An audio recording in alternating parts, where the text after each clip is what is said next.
Hello and welcome to More Than a Lumpy Jumper, the podcast where we talk leadership, life and the lessons we learn along the way. This season we've been journeying around the wheel of life, exploring how each segment shapes our sense of balance. Today we're arriving at the segment Love, and what a segment that is. Love in the wheel of life isn't just romantic. It's the way we open, the way we risk, the way we allow ourselves to be seen. It's also at times the place where we protect, retreat or close. And for many of us, it's the areas we leave until last because it asks the most of us. Which is why we are so delighted to be joined by Jocelyn Penque Saunders. Jocelyn is a former serial dater and someone who spent nearly 25 years in corporate communications before stepping into an entirely new chapter. She's now the founder of The Dating Classroom, where she helps ambitious, successful, career-driven people find long-lasting love by dating with confidence, clarity, and self-trust. She teaches about non-negotiables, green flags, emotional readiness, and how sometimes you have to let go, even give up on love, in order to find it. So, today's conversation is about being open, the courage to risk, clarity to choose, and the willingness to love in a way that honours who you are becoming. Jocelyn, welcome! Well, thank you, Bobby and Bridget. What an introduction. I am so excited to be here. And for anyone listening outside the UK, a jumper is a sweater. So I just realized that. You may not know what it is. More than a lumpy sweater. I'm not sure it has the same ring to it, but I think we might need to start putting that in brackets. Yes. Although I think the image maybe shows what it is. I hope so anyway. Although it is effectively just a pair of boobs in a sweater, right? Just for good measure. Yeah, we're Yeah. talking about love. I mean, we use whatever things that we actually can for it. But before we get into the whole love thing, Jocelyn, I would love to just, I've actually sort of like come up with something cheesy because it's almost like from corporate communications to Cupid in chief. Ooh, I love it. And so, it's such a jump off from one thing to another. And I'm just really intrigued, and I'm sure the audience will be as well, as to how that evolution even came about. So I wonder if we could sort of like position that, because it may well be that quite a lot of what we get into will be coming from that. Yes. So I never thought 10 years ago I would be a chief Cupid officer, as you say, Bobby. But it did happen 10 years ago where I woke up. I'd just been fired from a very toxic job. And I looked around, I looked in the mirror, and I'd lost loads of weight. My hair was falling out, and I had these rashes above my eyes. And I said, what is going on? I spent all my life focusing on my career and being successful and traveling the world. Yet, at age, I think it was 36, 37, I don't have a husband. I don't have 4 children. Like, this was, in quote, the vision I'd had back in the day. And I said, what if I took some of this business acumen that I've been using for everyone else but myself in all these jobs and these roles, and I put it toward actually figuring out how to find someone? Because I've got a skill set, I've got business acumen. Why don't I freaking focus on myself? In that moment, I decided to create, and I was really, you talk about corporate world. Part of me is, I still love a good PowerPoint presentation. I know, you can judge me, it's fine. I love a good PowerPoint. And I started doing research about how to find a man. I called it the Man Plan. And I decided that year, I presented it to my girlfriends in a pub. I didn't ask their permission. I just basically brought up my computer in the pub. I said, hey, everybody, just a heads up, I've got something to show you. And they're like, what, a PowerPoint? And anyway, I presented it. I said, this is how I'm going to find a man. I would like all of you to keep me accountable. And nobody said anything in the moment because they just thought it was really weird. But that was that first moment of time of how this whole process started. Now, granted, where I am today didn't start back then, but that's how it all started. So that initial moment in time. Plan. Yes. I love that. So where do we go from that? You'll get used to this, Jocelyn, as we go along. I'm pretty sure that Bridget often has more of a line of train of thought than I have, but I jump off all over the place. I'm being kind to you there, Bridge. So just Wow. remember that because You were accusing me of being completely random the other day. well, I know, but we're talking about love now, so I've decided to actually sort of like try a different stance with you. So we'll see how it goes. But I guess if you think about that, I'm thinking about that evolution as well. You know, this business about being fired from a vitriolic, toxic environment where love probably definitely wasn't at play at all. No. And the way that you describe yourself, and for the purposes of the audience, I'm actually talking to an incredibly beautiful woman with the most amazing head of hair currently. And so that element of not being in a loving environment, clearly not having loved yourself very much, but the first thing you decided to do was a man plan. Was there anything then within that where you realized that you needed to love yourself first before you were loved by others? Yeah. And I think in my head, I just saw the job itself as a means to an end. So, for example, I wanted to stay in the UK and I needed to work for a company that would sponsor me. So, even though before I worked there, I was warned, do not work there, do not work there, do not work there. And part of it was, I can do it. Yeah. It was almost like, I'm not going to listen to the naysayers. But I think going back to your point, I think in that point, before I got fired, I was only in survival mode. Right. So there was no self-awareness because I was literally just trying to survive. But yeah, going back to making the plan, I think what I realized is I'm like, oh, I say this to all my clients. In order to achieve your goals, you need to be intentional, Yeah. right? And for me, that job was okay, I'm going to be able to stay in the UK, live and work here. That's my goal. But I never applied that thinking to my personal life. So I think that was the big, like, and my sister said to me, like, too bad that they had to make the decision for you. Like, you didn't Right. choose to leave, right? I didn't choose to leave because in my head, I kept telling myself, it'll get better, it'll get better, it'll get better. But yes, now I would never do that. Obviously, I would never, ever enter that kind of job again. Mm. So that was the big awakening. It was like, oh, actually, just because you do something in your work life doesn't mean you can't apply it to your personal life. Got it. Yeah. I mean, being a coach myself, that whole integrated bit. So Yeah. that I was saying to a client yesterday, that whole element about it is too exhausting if you are trying to be somebody entirely different in a workplace to a home place, or the other way around. Because sometimes it's like hey, I'm the mum who's got it all together and everything's fine, when in fact you're sort of like looking like you're about to have a nervous breakdown. I'm talking from experience in certain respects, but it's all together at work. So that whole element about not exhausting yourself by being something different in one place than the other, I think's Yeah, important in the love plan as well. exactly. Bridge. Jocelyn, so in your man plan, I take the point that you had decided effectively to utilize a lot of your strategic thinking from work into your personal life. And in this particular case, it was getting yourself a man.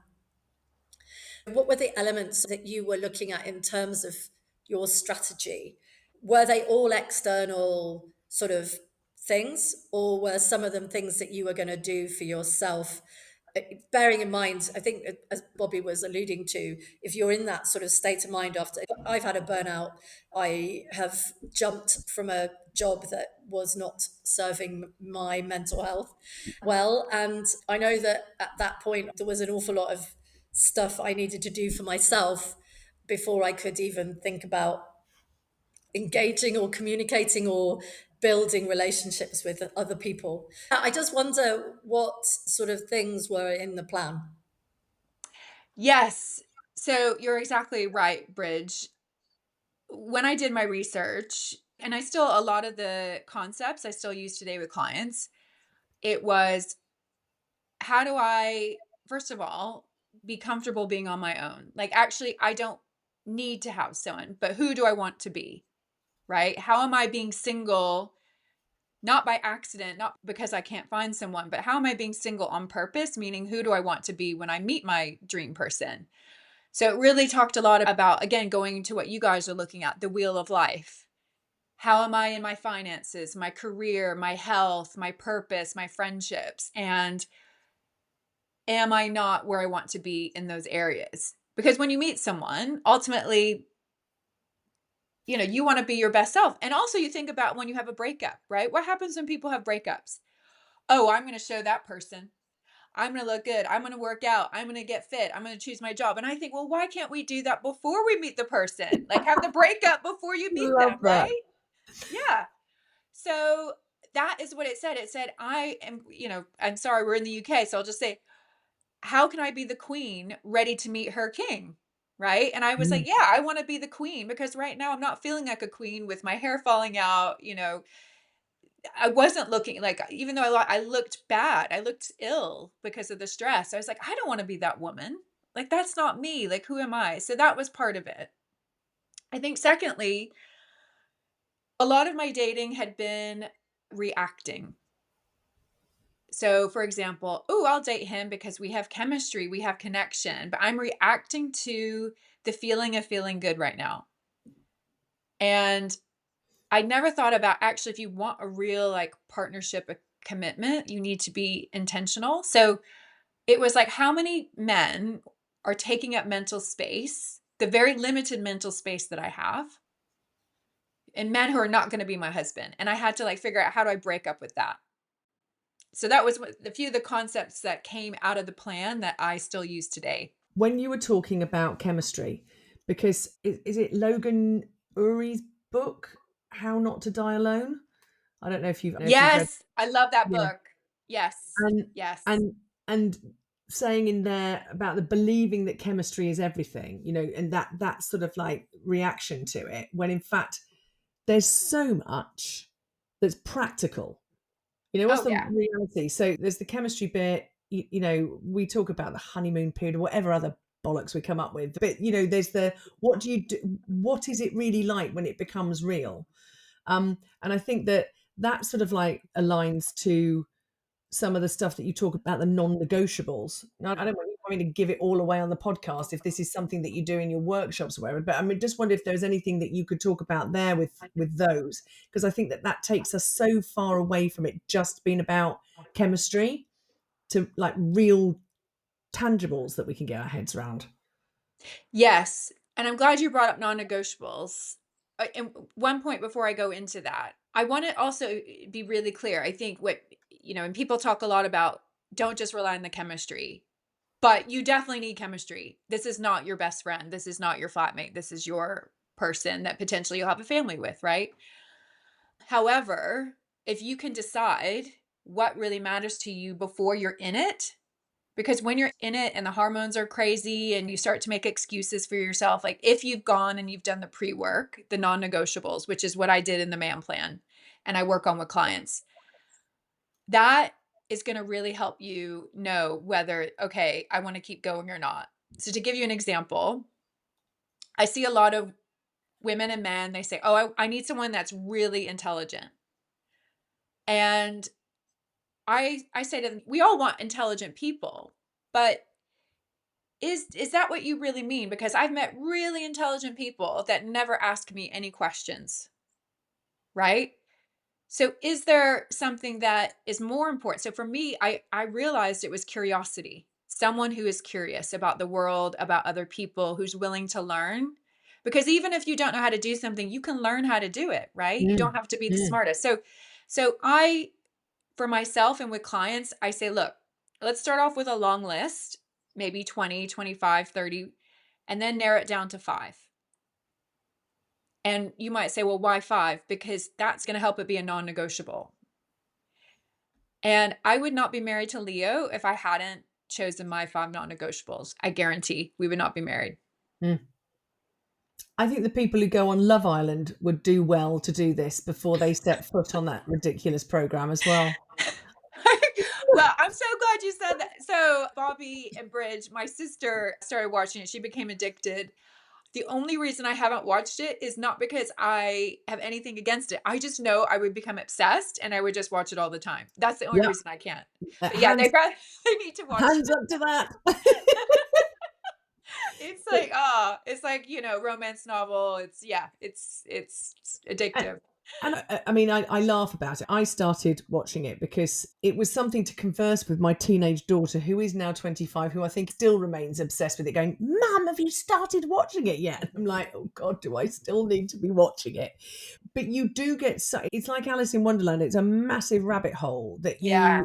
I'm as bad with traitors and anything like that, because I just love the psychology of it.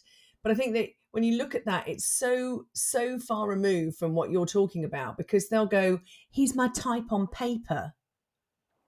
And but when they then go through the list, it's like dark hair, long legs, blue eyes, whatever it might be. So all the surface stuff without, and of course what becomes, they and it's a language thing, isn't it? It's a narrative thing, because I'm sorry, but these people that they have on there don't necessarily have the way to be able to articulate it. But what you watch unfold, however naff it is all of those things that go way beyond what's on the surface. And I wonder if that's almost, it probably isn't as bland as that, but that's the exploration to get to the non-negotiables, the things that you think are really important, and then what actually becomes the important, the more Oh, that you actually take a look at it from your own perspective. absolutely. And I think if all of us, if we put on paper the perfect person, right? And we put that list. So my list before I met Leo, my husband, it was must be a morning person, and this is not my non-negotiables, but this is like, oh, this is who I'll be with. Loves running marathons with me, morning person, full of energy, all 6'2", whatever, Leo hates mornings. Leo hates people who go to the gym in the morning, who are perky, like all these things that like I actually love about him, like the things that I thought really mattered. And you realize like, oh, but he has what really matters. But all the other stuff, like I've ended up like, I love about him. Yeah. Absolutely. I love this idea of talking about chemistry and that whole over reliance on chemistry. And I yeah, absolutely get it. There has to be some form of chemistry. But I know that certainly my practice husband and I Every time you say it, I Right. love it. I think, that there was a huge, massive fireworks chemistry. It was very, very combustible. And I think that a lot of my relationships were in terms of, yeah, how I engage with guys. I always felt that I had to be sort of very, very passionate and wild. And then it sort of burnt lots of flames and burnt out. I think that everyone was a little bit surprised with my lovely husband, the one that I'm married to, that he's very calm. And it wasn't this wild, passionate coming together, with flames and fireworks. It was very slow burn. It was very calm. I was totally not, sorry, darling, if you're listening, totally not really convinced that we were compatible, wasn't really that interested. And then just really slowly, kind of, he wiggled and wormed his way into my affections until I realized that I was in love with him. And all of that, things that I had never really thought were very important, actually realized were the reasons why, his calmness, his steadfastness. He's not a wild, crazy creature. He doesn't want to go out partying all night, but he puts with me doing it. And he is perfectly okay with some of my slightly crazier moments. And he's also not so macho that he can't cope with being married to a woman who goes out to war zones whilst he stays at home. So I think it's really interesting that, yeah, you sometimes find out that you've got that what you want, what you think you want isn't what you want. Can I just pick up on that? I know we're meant to be talking to Jocelyn, but I just like, ooh, because it's Cheryl Strayed's letters in Tiny Beautiful Things, where she talks about that there's sometimes the thing that you are blocking is the thing that you need most. And so for you to be with somebody who is calm and steadfast in exactly the same way that I am with somebody who is kindness personified, that would do anything for you and allows me to just be wholeheartedly me without, those sort of like elements, that it's almost like that's the chemistry that I feel that you and I have come to be with people who unblock something that we've blocked for ourselves. So then if I Yeah. can put that across to Jocelyn, because I wonder if you find that with clients, that's the thing. And I think it's probably the same for you when you were saying about how you've been and what you thought that you actually needed, and then Leo comes along and something entirely different, so there's a blockage there. So I'm just wondering if that's your experience with clients as well. Oh, 100%. And two things here. I think one, this is why it's important to actually date and get out there, because you won't know what you need until you actually experience time with people. And all of a sudden, and it's cliche, but it's how are you feeling in your body, right? So exactly what you both said about your partners. There was a sense of peace, but also a sense of freedom. I can be myself. Like, I don't have to sit here. Like, you talked about my hair. Well, I have hair extensions. Thank you very much. And he loves You them. don't need to tell anybody. Okay. Don't tell all your secrets. He's got to, yeah, anyway, that's a whole thing. But he not allowed, but I felt completely free to be myself, which is such a turn on, right? Yeah. So I Sure think thing. that's one thing. So I think getting out there and dating, don't be afraid of it, because actually you may not know what you need. So I do encourage dating for that reason. And secondly, let's say that you say, maybe it's not not non-negotiable, but it's a nice to have. I want an adventurous person because I am adventurous. Well, you might love adventure, but perhaps being with your person, being at home, being safe is actually allowing you to have your own version of adventure. And your definition of adventure may not be what you need, because the adventure of uncertainty, meaning oh my gosh, will he call me back?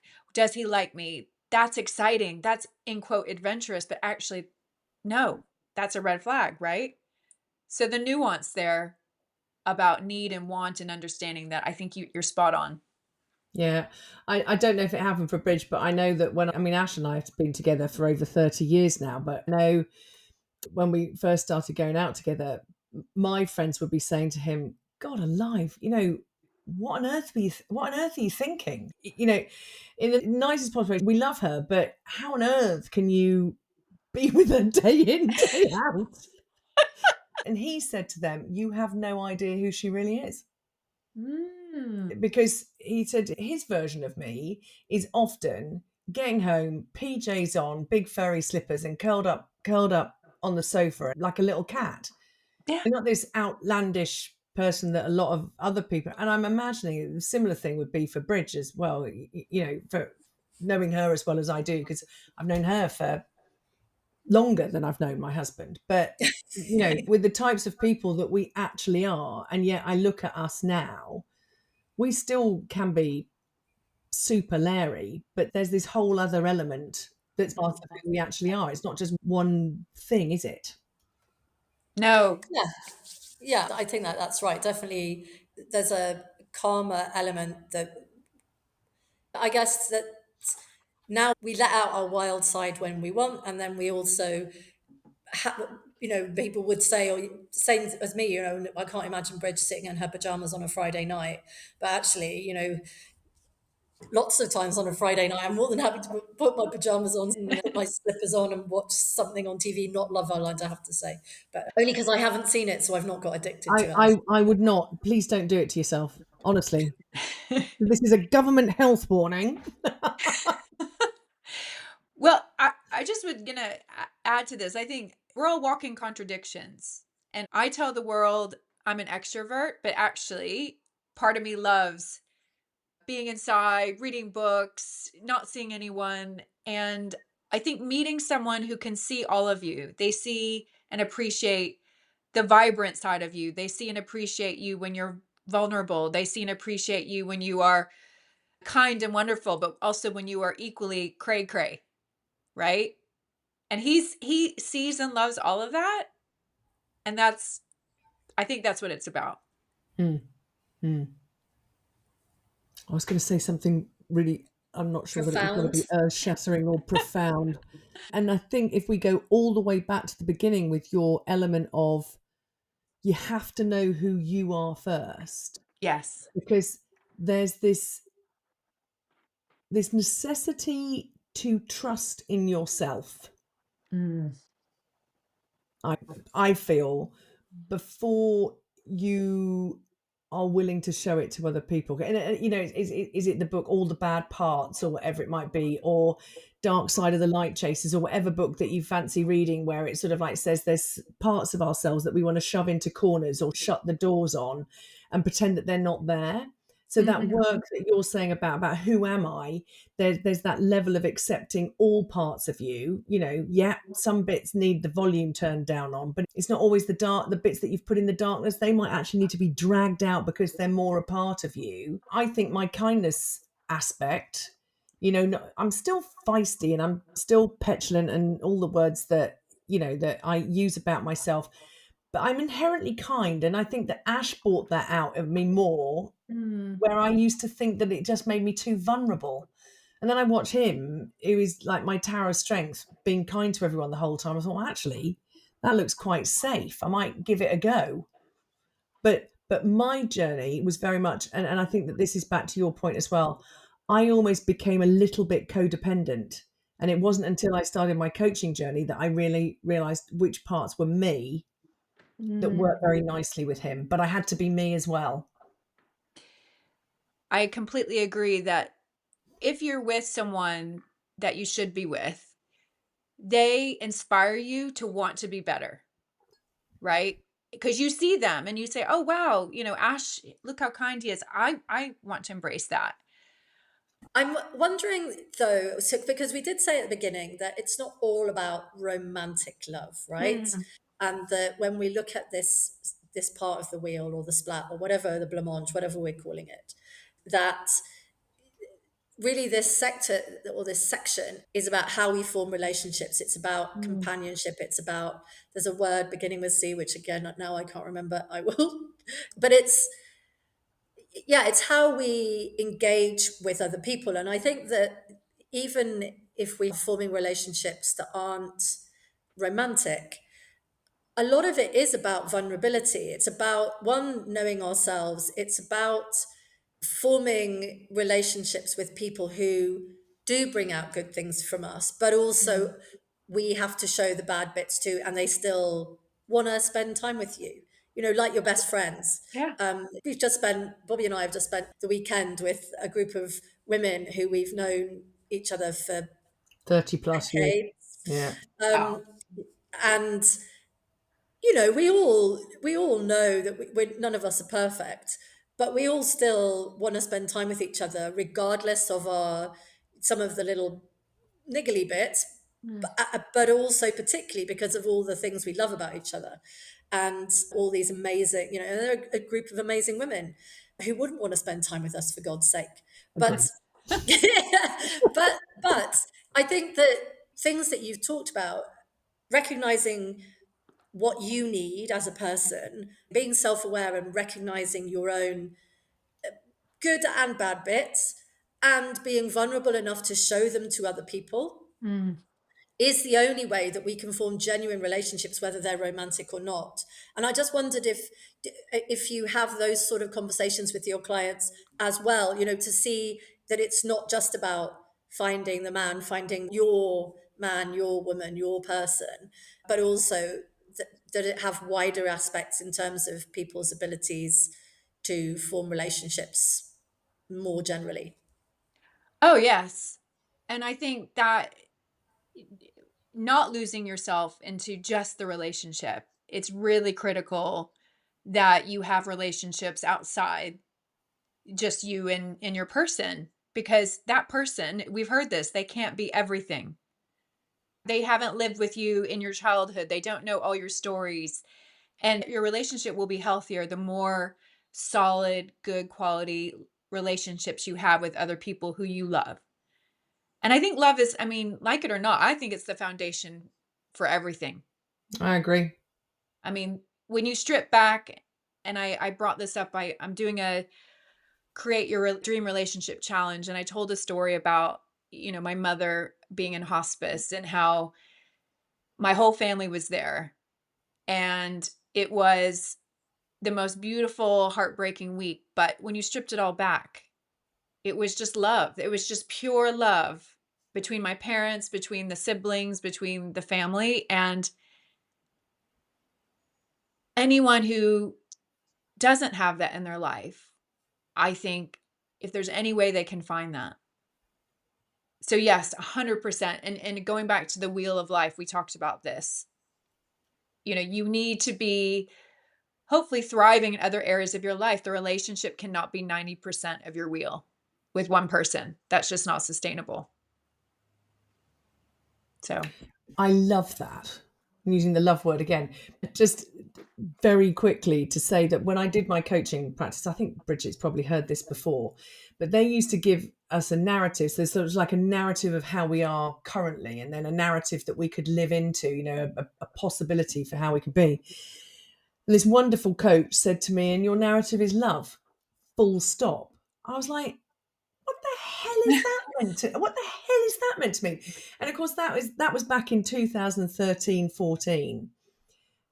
And I think about it every day, but I totally understand it, because it's like when you lead with that, when we've called this episode "Being Open," and I'm minded of it, not just with Ash, but with what Bridges just said about being with the girls, the ladies, the women. Sorry, no, I'm not allowed to say girls. I'll get bollocked for that as well. See, I know her so well over the weekend, but we know that we've all evolved, that at the heart of it, I'm still the same person, but I do lead with love, or I lead with, I mean, I can still be really scratchy and cantankerous, but there's that sort of like element to it as well. And I firmly believe that, what you're teaching and people and coaching people in is that change in behavioral patterns. That yes, our shaping has come from our childhood. Bridge and I, they're in the military together, from an institution perspective, that all of the different things aid and abet what your behavioral patterns are. But if it's off on the dating game, you can do something different to open up something else to what then you can sort of manifest in terms of all of the different relationships you have, which takes us, I think, Bridge, into what we've been saying about leadership for the last 2 years. I think, Jocelyn, what you were saying, that everything is about love. Ultimately, love is everything. And I think that that's really, really important, because, we've had conversations where we've said leadership is love. Yes. It's a manifestation of love. It's not romantic love, obviously, but it is a love of the people that you are leading or that are part of your team. And, if you're not able to have love in your life, for yourself and for other people, then what else is there? And there's intolerance and hatred and all of the things that can make the world a terrible place, are all there because of an absence of love, or an absence of an ability to care, empathize, open yourself up to having some form of thought about someone else other than yourself. yeah. And so, yeah, I think that analogy of love is everything, I think, is absolutely right. Yeah. And I think even going back to what you're saying about leadership, and how can I be emotionally available for my team, in the sense for example, I can ask the right questions when I know something isn't going well, or if there's a conflict. How can I lead by example, by being vulnerable? I mean, that takes love, like to be, and to be honest, when you talk about leadership and teams and all that, like, I really love many people I've worked with. And a lot of them have become really good friends, really good friends. And so if you can lead with that and go into whatever situation, it's just, it's like the weight's been lifted off your shoulder. It's like, yeah, okay, I can do this.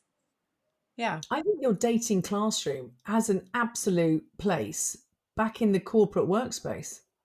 Yeah, I do too.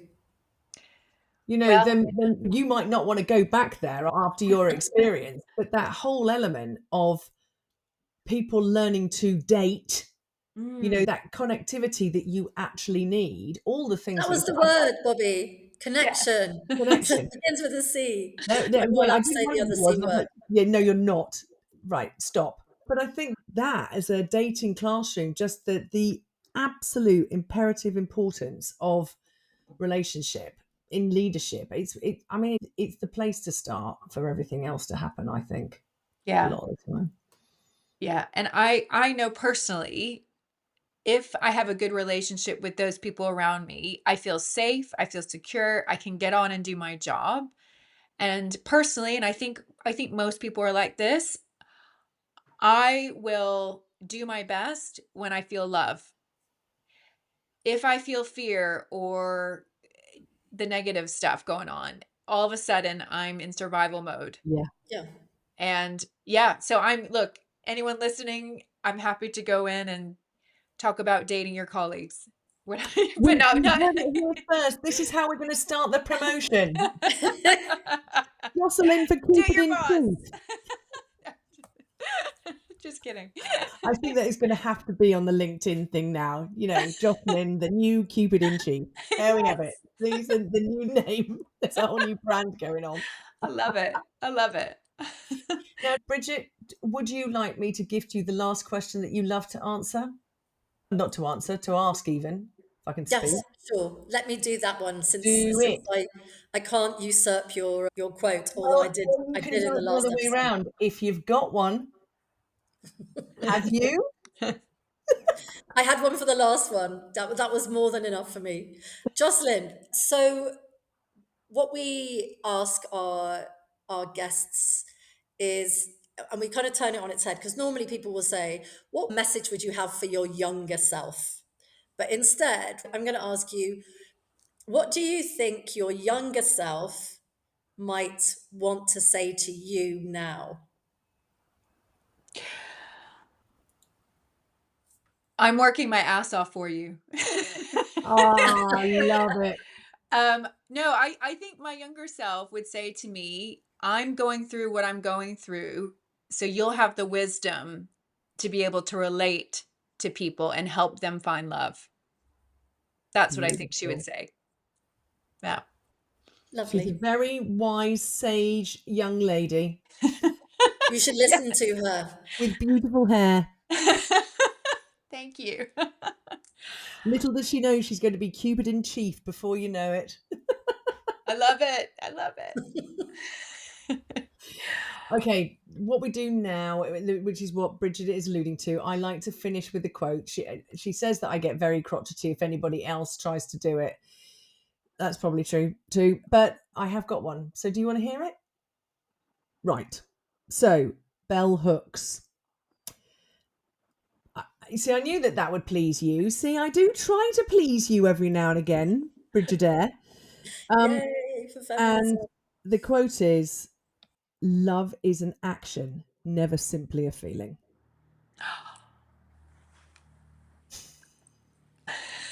Love Love it. it. Going on. Thank you very much. You see, I do try hard to actually make them purposeful. And I love the fact that the universe speaks, because you never know quite how the conversation is going to go. And yet, I mean, I'm probably just going to shoot myself in the foot now, but they always seem to work with what we've been talking about. So long may it continue. And Jocelyn, thank you so Yeah, much. thank you. It was Oh, fab. thank Really you. good I talking really, to you. really enjoyed it. What a joy to be on this, and I'm really glad. appreciate what you guys are doing. So thank Oh, you. bless you. Well, thank you. Well, enjoy the Azores, and thank you so much for all of your wisdom. It's been lovely. Take care. Bye. You too. Bye. That's where we'll leave today's conversation, with the reminder that relationships aren't just part of the wheel of life, they're what give it movement and meaning.